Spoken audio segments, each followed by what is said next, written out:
السلام عليكم ورحمة الله وبركاته. صاحب يال كلن وعن أو نكسن ملك استو الدنيا كشوفتان كسر دوادا وبحنادي ودن بيجي عيارها صاحب يال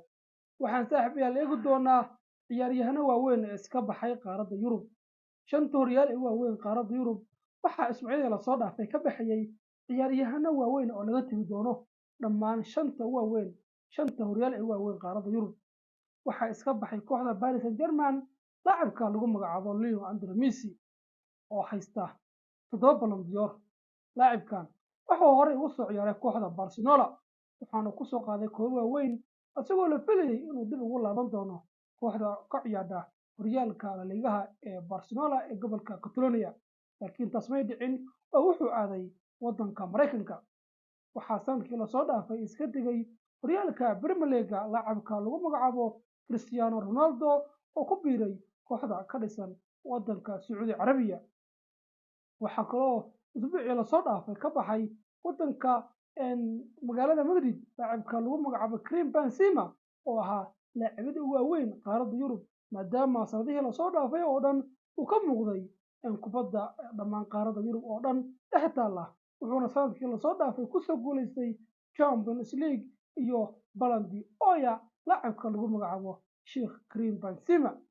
waxaan kaloo ognahay لاعبka lagu magacaabo Kanta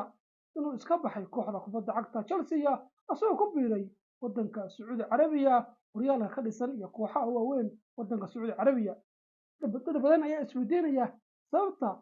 laacibada waaweyn ee qaaradda ka ciyaarayay waxay hadda ugu biiriyaan wadamada Sacuudi Carabiya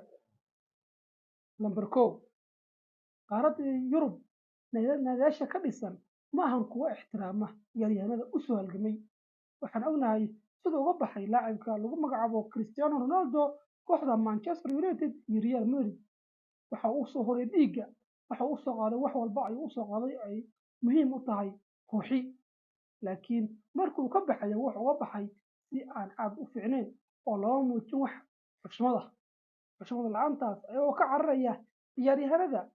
waaweyn ee ka ciyaara qaaradda Yurub ayay waxay doorbideen inay u ciyaaraan wax koob ka baxsan qaaradda Yurub Messi waa laacib waqti dheer ku soo dhex jiray kubadda cagta waxa uu soo dhashay gool aan caadi ahayn laakiin markuu ka baxay kooxda Barcelona loo muujin xushmo fara badan wuxuuna ahayn waxa uu filayay laacibka reer Argentina ee lagu magacaabo Leo Andres Messi Leo hadda wuxuu ku biiray wadanka Mareykanka waxaa la filayay oo isbuucyadii la soo dhaafay loo budiriyay inuu ku laaban doono kooxdiisa ka dhisneed magaalada Catalonia kuna ciyaarta garoonka Camp Nou laakiin taas may dhicin Messi mar la weydiiyay inuu ku biirayo kooxda Barcelona wuxuu yiri waxay noqon doontaa qadar haddii aan ku biiro kooxdii hore aan u soo dheeli jiray ilaa yaraantaydii